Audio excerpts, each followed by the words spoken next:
Now we move on to the second topic of the day, the controversy over the relocation of some departments of the Central Bank of Nigeria to Lagos and the Federal Airports Authority of Nigeria. Well, that controversy rages on. At first, the Arewa Consultative Forum had kicked against the planned relocation, saying the move is a deliberate plot against the interests of the northern region. Now, there are reports, according to the president's media advisor, Bayo Nanuga, who has debunked the statements that the perception that President Tinubu plans to move the Federal Capital Territory back to Lagos is false. Onanuga says the report first surfaced during the campaign last year by opponents looking for all sorts of weapons to stop President Tinubu, and it was trashed. Meanwhile, the Katsina Elders Forum has warned President Tinubu that he risks losing the vote of Northerners in 2027. Well, I'm now being joined by Aliyu Audu, who is the Senior Special Assistant to the President on Public Affairs Matters. And then, of course, we are also being joined by Ahmed Maiyaki, who is a former spokesman to former Kaduna State Governor Ramallah Nyero. Thank you so much for joining us. So let's start with you, Aliyu Audu. I mean, the government is coming out through the presidential spokesman to clarify some of these issues. What exactly is at play from the presidency's perspective? Good evening, Nigerians. I'm actually special assistant to the president, not senior. The fact is, I mean, it's pretty disturbing that at this time in our national life, we're still having to debate if we should move forward or, stay locked in primordial sentiments that have held us back. The truth is, it is our responsibility as the government or people who work for government to share information with the public so that individuals, however highly placed or however, better we think they should know, decide to mislead the public.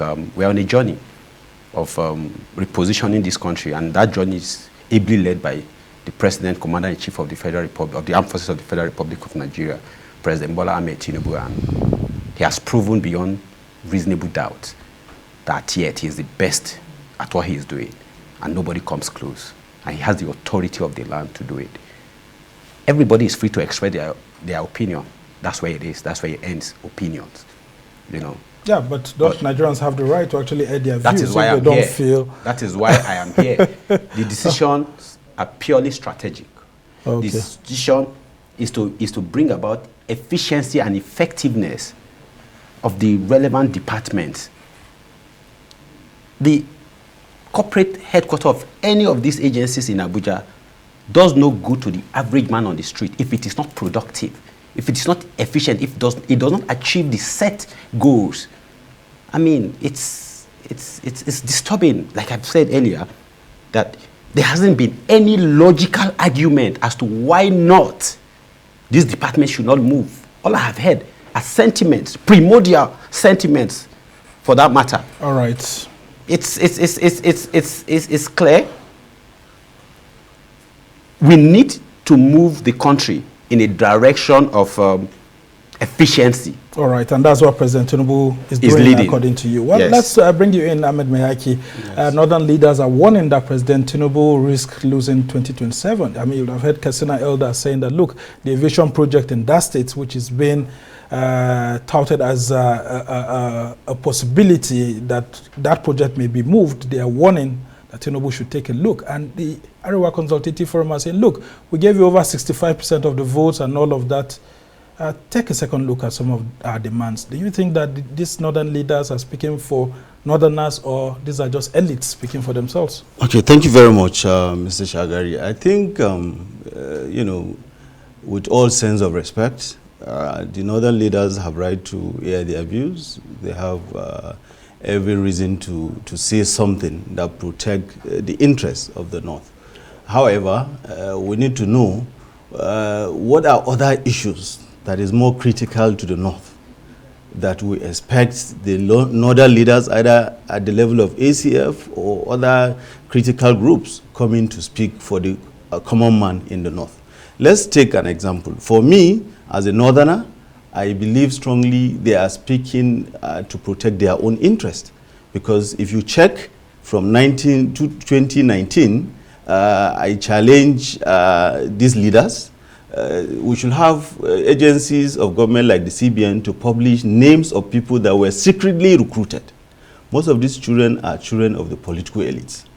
These are children that have school abroad, in the UK, in the New York, and they are back in Abuja in their comfort zone, and they do not want to move out of Abuja. For you, so they were secretly recruited into the CBN. Have you seen any public early allegations? Have you seen any public process of recruiting people where the children of the common man, somebody like me, or my own children, or the younger ones, you don't look like a common man's. So Shagari, to be honest, we have so many critical issues. We have the kidnapping issues, we have the banditry issues, and beside, the CBN, for instance, is not moving completely to Lagos. There are 29 departments. For the record, I'm not a staff of CBN. I'm not speaking on behalf of CBN.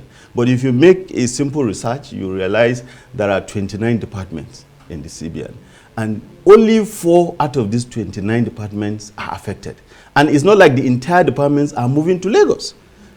Some staff, particularly those in the banking, supervision, and consumer protection, are charged with the responsibility of supervising banks. The entire banks of this country are located in Lagos. Their headquarters are in Lagos. How do you supervise banks while you are in Abuja? So yeah, for efficiency, hasn't the CBN been doing that over the years from Abuja? Of course, is there any particular reason why they need to be supervised from Lagos this time around? For the records, I have not seen any statement coming from the CBN, but of course, a simple check would tell you, like a lot of commentators have said, their staff travel all the way to Lagos at intervals of 2 weeks to supervise this bank. At the sound of being risking the process of traveling and all of that. The issue is they are too comfortable to just remain in Abuja, in Maitama, in Asokoro. Right. They don't want to go through the process. So these are children of the elites. They are children of the elites. For me, they don't want to move I think the ACF is, we're in 2024. You are talking about somebody warning somebody at 2027. The new North that we want to see today, is a North that seem to protect the interests of the common man, not joining issues on primordial issues. Okay, let's talk about FAN, for instance. How many people fly from Abuja if you compare the number of flights of domestic and international flights in Lagos? Besides, FAN was brought to Abuja in just 2020 by Heidi Sirika when he was minister. So this is just returning FAN to where it belongs, initially. So as far as we are concerned, we shouldn't be joining very critical national issues. The essence of this relocation of some of these departments to Lagos is for efficiency. You cannot supervise banks. You cannot do some of these functions. The total number of, according to records, just about 409 staff of the CBN are moving to Lagos.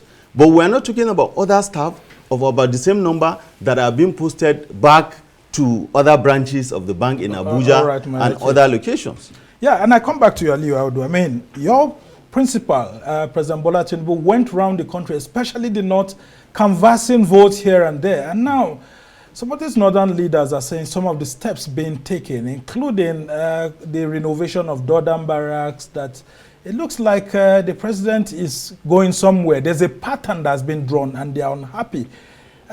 Shouldn't President Tinubu be considering some of these talks? Because you and I know what political consequences would actually mean for him if he does decide to come for it in 2027. My principal, President Bola Ahmed Tinubu, isn't in a political space now. He's not campaigning.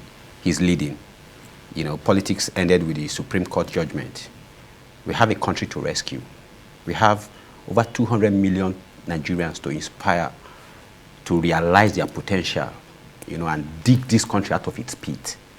Like my brother said, we have more critical issues, not just in the northern region, but in every geopolitical zone of this country. We have an army of young people who are unemployed. You see, I would have been more interested if these people were talking logically in terms of corporate governance, in terms of administrative governance regarding, the primary function of government. Security. Let them come to table. My principal has said time and time again, he is not above mistake. He's not saying he knows it all. His doors are open to everybody, irrespective of your region, your religion, your tribe, your political affiliation. His doors are open. You know, he wants to interact with you. Let's exchange ideas. Let's move this country from where we are to where we know we can be. Anything of the past, during the ministerial retreat, he clearly told every appointee, do not say this is how we used to do it. For everything you are going to do or not do, there must be a why, what we are doing, why we are doing it, where we are doing it. I mean, we've got to be very logical in our steps. Yeah, but we're in a democracy. And are you saying that the voices of these northern leaders should not count, should not be heard? I am saying that posterity align more with logic and facts than sentiments. All right. Maiyaki, I'll bring you in. Yes. Sanusi Lamido, former CBN governor, has also cleared the air on some of these steps, saying that while he was central bank governor, I mean, there were those issues that were raised. And of course, there's this beautiful CBN building right there in Lagos. Yeah, that, I mean, those processes started from his time. And so people should have a rethink about this conversation. Now, as politics is beginning to measure up with this particular decision, don't you think that President Tinubu should actually shift ground? And why haven't we heard from northerners in government like Vice President Kashim Shettima? Well, Kashim Shettima, though I'm not his spokesperson, but I can assure you he's under the same government.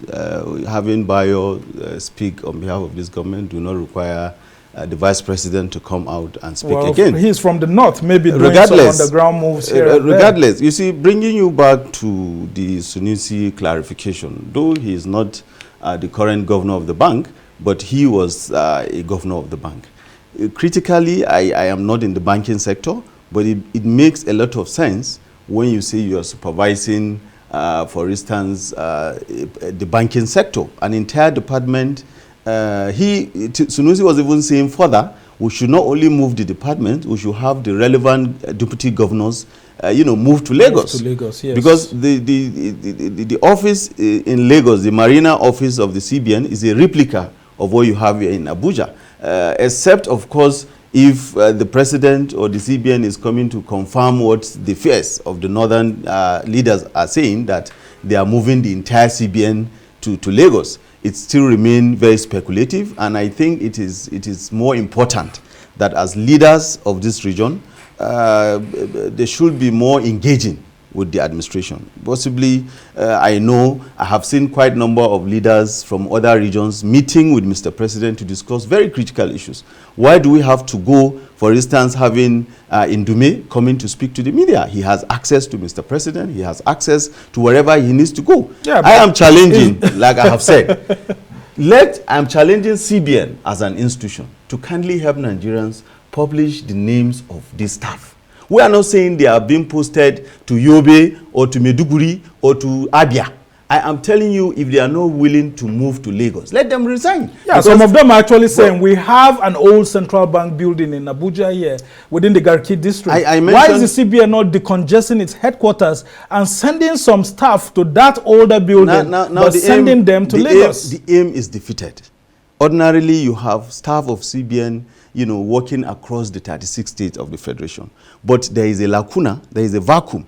Why do we need to have staff of the bank traveling at intervals of 2 weeks or 1 month to go to Lagos and supervise these banks when ordinarily you can post them to Lagos? You need to go to CBN. I've not been there recently, but I can assure you that if you go from the crop of staff you see around, those newly recruited staff, these are children of the elite. When they were so we expect that they should, if they are speaking for the North, we expect that when they were being secretly offered slots to bring in staff, they should have advertised for the northern youth to come and join CBN. They submitted the names of their children, their daughters, their in-laws, working in the CBN, and they are struggling so hard not to allow them move out of Abuja because they are so comfortable. Abuja is their comfort zone. Right. And so I won't allow you go very quickly because I don't have enough time. 30 seconds. And Dume says there will be political consequences. I mean, this is the Senate Majority Whip, a top leader in the APC. Very quickly. He's a man of his rights. I mean, that's the beauty of democracy. Everybody, whether you are Majority Whip or a security officer, you have right of expression. And this government will always provide leadership and clarity to the public. But I will tell you this. Very quickly. I will tell you this, that if with everything we are faced with as a nation right now, we think it is better to have a set of people whose operations are entirely elsewhere, operate from a place so that they can get allowances of traveling out of their comfort zone to go do their work and come back. And we want the government to shed weight. Overhead cost is high across department. I'm afraid, and this is the decision these heads have taken. If we question this, it means we are questioning our decision to be better than where we currently are. All right, and that does not make any logical sense. Aliyu Audu is the special assistant to the president on public affairs, and we must thank you immensely for joining us to help us understand the issues. And Ahmed Maiyaki is a former Director General of Media to former Governor of Kaduna State, Ramalan Yero. We must thank you so much, and it's so good to see you after a very long period of time. Well, yes. We must thank both of you gentlemen for joining us. Well, that's how it's been for this edition of Arise Prime Time. Do join us again tomorrow. From me and the entire team here in Abuja, goodbye and thank you for watching. I'm Somna Sambu.